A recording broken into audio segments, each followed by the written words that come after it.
Oi, gente! Na aula de hoje, nós estudaremos português e inglês. No português, como surgiu a necessidade do homem de se comunicar. No inglês, a importância da língua inglesa para a comunicação no mundo. Note que são aulas linkadas. Português e inglês. O português vai te dar uma noção de como surgiu a necessidade para puxar a aula de verbo. O inglês vai te dar a noção da necessidade humana de comunicação e o surgimento de outras línguas e a importância dessas línguas na comunicação global. Não saia daí. Com vocês, os apoiadores culturais, aqueles que engrandecem e enriquecem a educação no nosso estado. Volto já.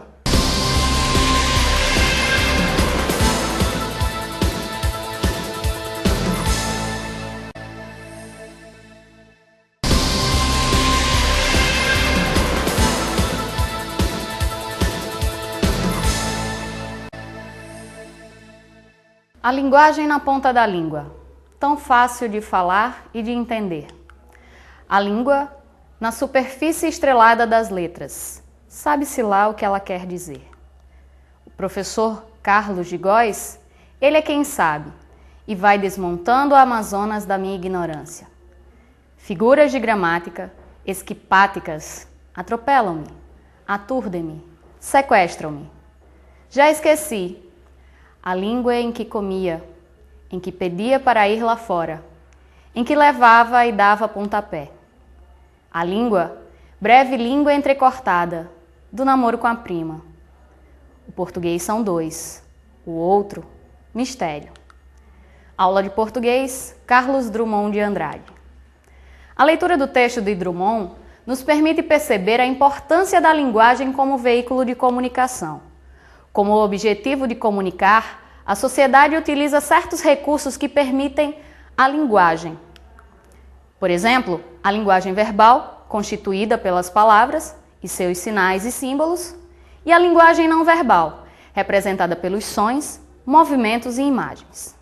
Na aula de hoje, vamos começar a trabalhar um dos conteúdos mais densos da língua portuguesa, mas nem por isso um dos mais difíceis: o verbo.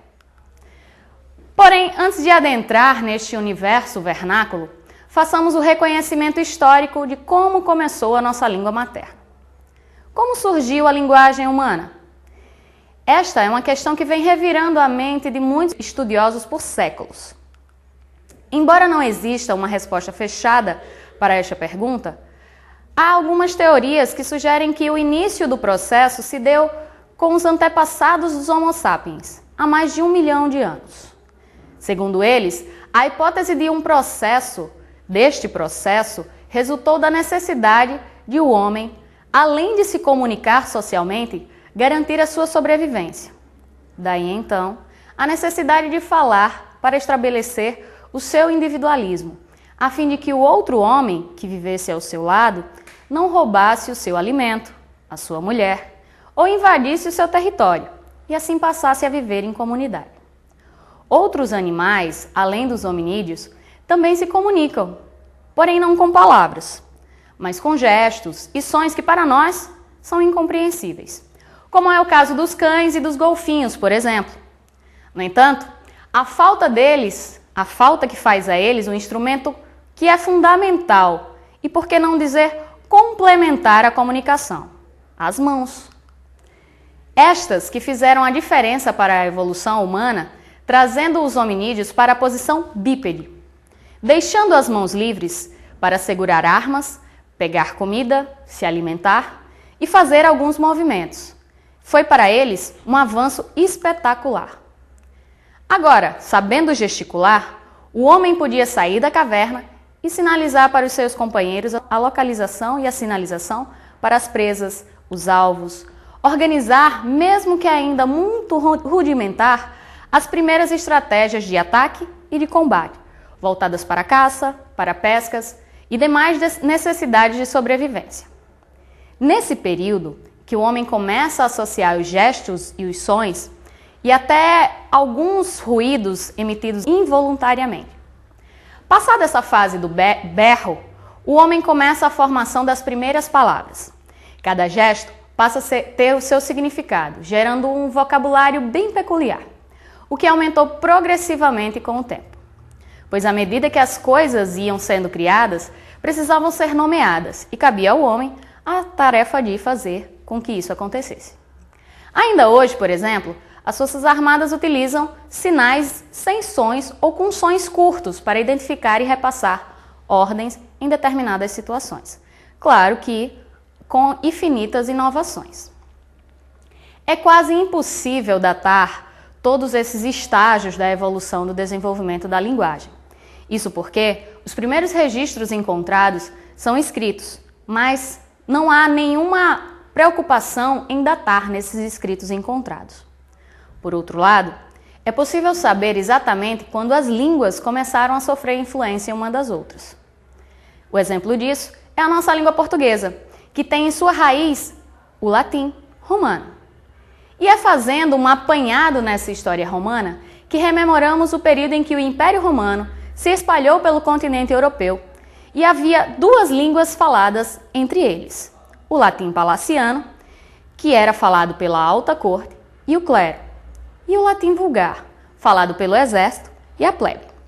A diferença que hoje nós chamamos de gíria era o que eles consideravam lá a diferença entre o latim palaciano e o latim vulgar, que seriam os nossos relaxos e abreviações. Porém, foi exatamente esse latim vulgar que se espalhou pelas novas terras romanas. E, sem dúvida nenhuma, um dos maiores símbolos romanos da dominação era essa imposição da língua, visto que os palacianos não declinavam ao linguajar dos bárbaros, nem mesmo se eles se rendessem às imposições romanas. Jamais seria admitido um novo jeito de falar que não fosse o imposto pelo César.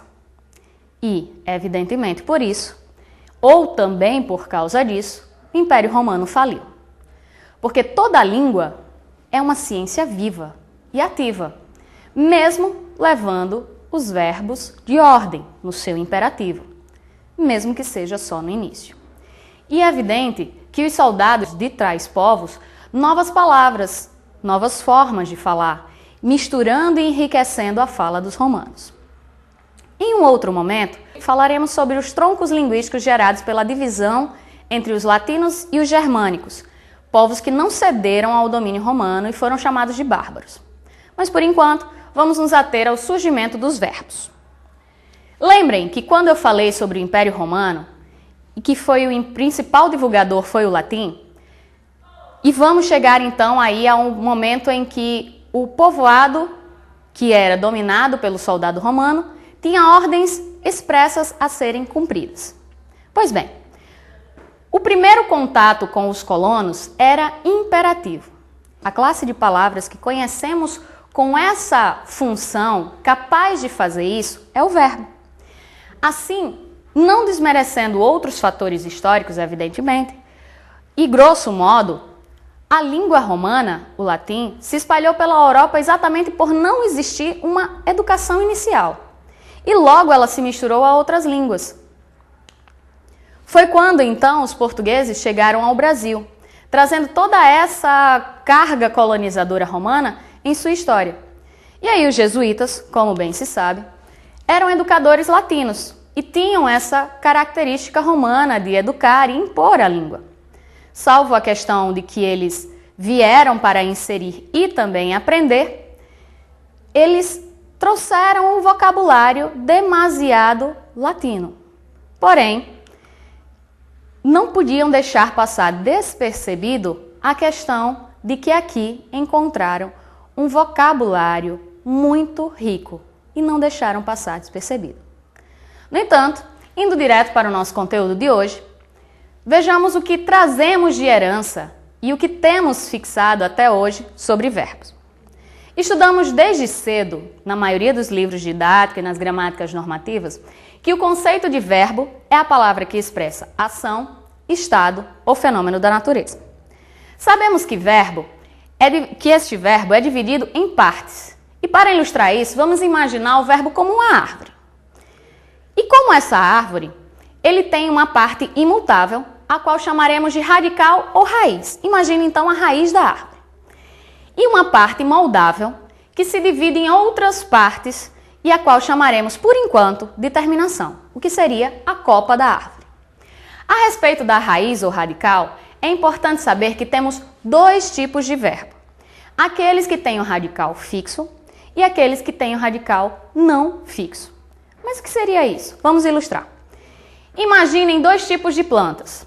As plantas de solo, que não podem se mover, e as plantas aquáticas, que têm uma raiz, mas que não precisam se fixar em lugar nenhum e em nenhum ponto para se nutrir.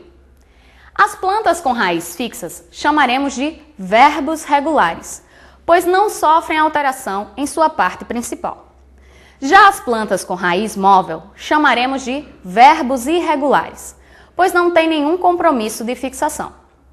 Por exemplo, um exemplo de cada um deles é o verbo amar, como verbo regular, e o verbo ser, como verbo irregular. Vejamos ambos conjugados, no presente do indicativo. Eu amo, tu amas, ele ama. Nós amamos, vós amais e eles amam. O verbo ser no presente do indicativo. Eu sou, tu és, ele é. Nós somos, vós sois, eles são. Percebam aí que o verbo amar conserva a sua formação intacta, do início ao final da conjugação. Diferente do verbo ser, que já na segunda pessoa do singular, altera, ou melhor, apresenta uma outra palavra. Aqui nós vamos parar a nossa aula, deixando aí esse gostinho da diferença entre verbos regulares e verbos irregulares. Num próximo momento, na nossa próxima aula, nós falaremos sobre terminações, verbos irregulares e regulares novamente e daremos a diferença sobre desinência, tema e vogal temática. Até o nosso próximo encontro.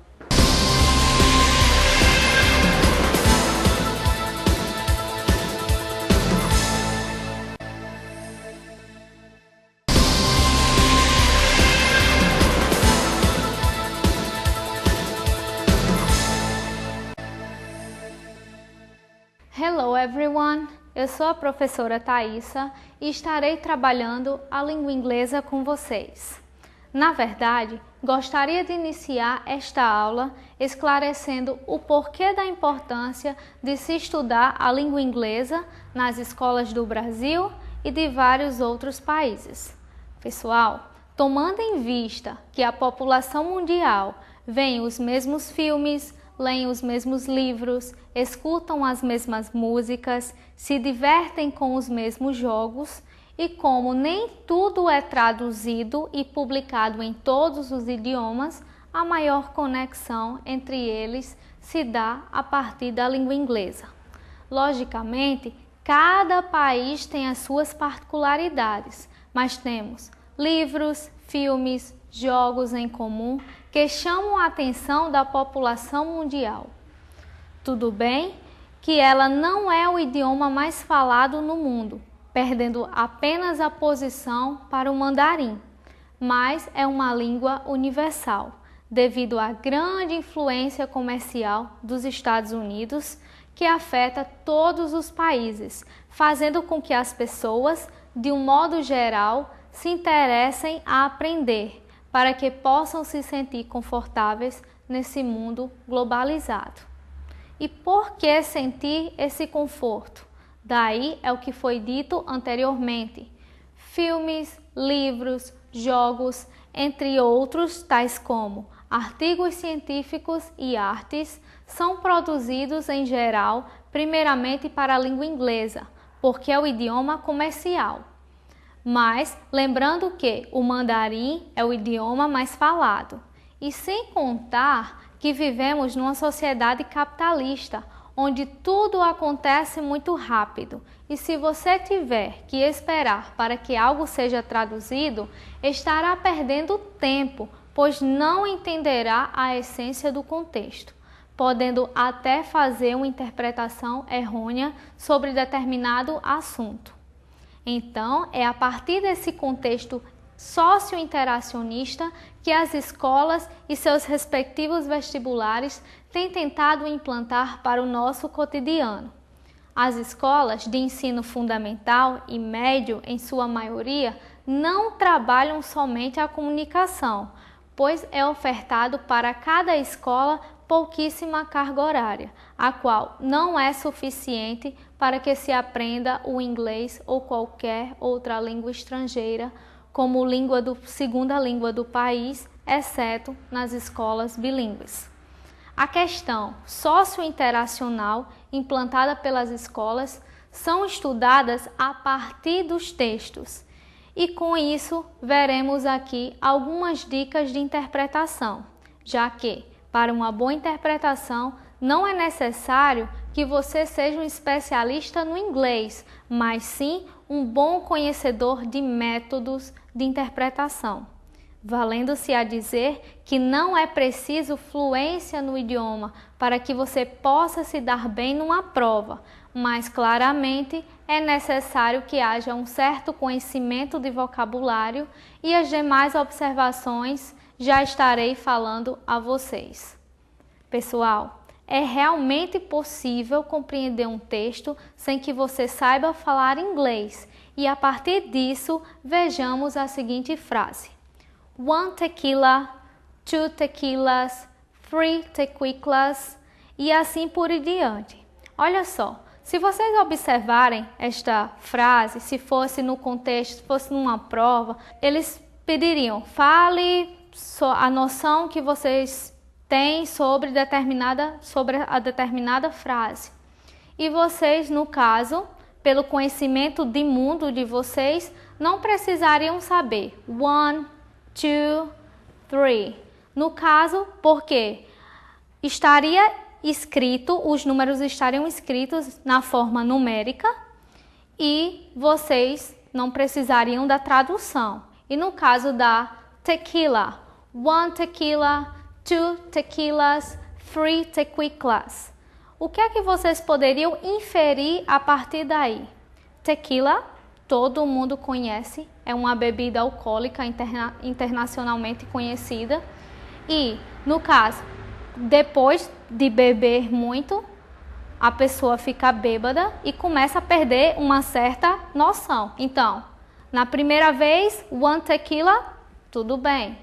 2 tequilas, tudo bem. A partir da terceira, 3 tequilas, como a pessoa começa a perder determinada noção, então começa a falar de uma forma errada. Então, esse seria o contexto da frase. Já se vocês observassem um segundo texto, no qual há uma figura e o texto está centralizado nesta figura, no caso esse que vocês estão vendo na tela, vocês, no caso, a primeira dica que eu daria a vocês seria ler a questão. Vários segmentos da sociedade trabalham a favor do amparo a crianças abandonadas. A International Adversity Association, no texto acima, tenta persuadir as pessoas a: letra A, ajudar financeiramente. Letra B, divulgar a campanha. Letra C, participar afetivamente. Letra D, contribuir com doações. Primeiramente, se vocês fossem interpretar um texto como esse, primeiramente vocês observariam a figura. Porque se ela não fosse para chamar tanta atenção ou fosse para ajudar na sua interpretação, ela não estaria centralizada dentro do texto. No caso, a mão de um adulto e a mão de uma criança. E ambas, a mão da criança, no caso, segurando a mão do adulto, que significa afetividade. Então, isso já infere a letra C, que no caso seria participar afetivamente. Mas vamos lá dar uma lida no texto para podermos compreender melhor. Come on, help us give a kid a hand. The first 5 years of a child's life are very important. The experts tell us that's when caring counts. They need someone to show them how to do things. Someone just to hold them. It's not your money, it's you we want. Maybe you can be the hand that makes the difference. Se vocês observarem o texto e falarem, mas eu não compreendo o significado das palavras. Então, pelo conhecimento de mundo de vocês, pelo dia a dia, algo que seria mais fácil, se vocês observarem a frase, It's not your money.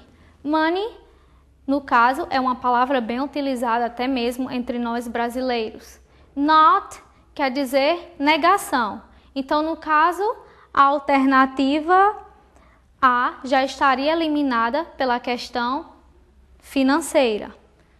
E, no caso, pela figura, por ser a mão de um adulto e a mão de uma criança, uma segurando a outra, e a questão da afetividade, então vocês realmente já saberiam que seria, no caso, a letra C, participar afetivamente. Então, pessoal, a partir disso, vamos ver outras estratégias de leitura, tais como, por exemplo, o skimming, lançar os olhos rapidamente sobre o texto, uma breve leitura para captar o assunto geral. Scanning, uma forma de leitura não linear, apenas procure o que interessa no texto. Cognates, cuidado com os cognatos, muito comuns na língua inglesa. Os cognatos são parecidos com a língua portuguesa, tanto na forma escrita quanto no significado. Falsos cognatos podem causar muitos problemas. Repeated words, palavras que se repetem no texto, geralmente são fundamentais para a compreensão. No caso, como foi dito no texto, not e money, no caso seriam keywords. Typography, as informações nem sempre são representadas por palavras. No caso do texto, houve também a figura que apresentou a afetividade. Keywords, as palavras-chave são as mais próximas do assunto do texto. A identificação através do skimming nos dará uma ideia central. Practition, se necessário, tente adivinhar o que o texto está tentando dizer. Na verdade, nós utilizamos essas mesmas regras no português, mas nem percebemos porque é a nossa língua materna e interpretamos de maneira espontânea. Traduzimos ideias, não palavras. Não funciona usar o dicionário e traduzir todas as palavras, pois vocês precisam entender o contexto. Às vezes, há uma ideia diferente e tem que se adequar ao contexto. É preciso saber o que está por trás desse quebra-cabeça. E também, pessoal, não adianta entender o significado de todas as palavras se você não conseguir entender a essência, o contexto da situação. É como se alguém estivesse contando algo engraçado, assim como uma piada em outro idioma, e ao traduzir não haveria sentido, pois o que faz da piada engraçada é o contexto da situação, seja ele histórico, político, social, mas não o significado. Pessoal, ficamos hoje por aqui com essa pequena aula sobre interpretação e na próxima veremos pronomes e verb to be. Até mais. Bye bye.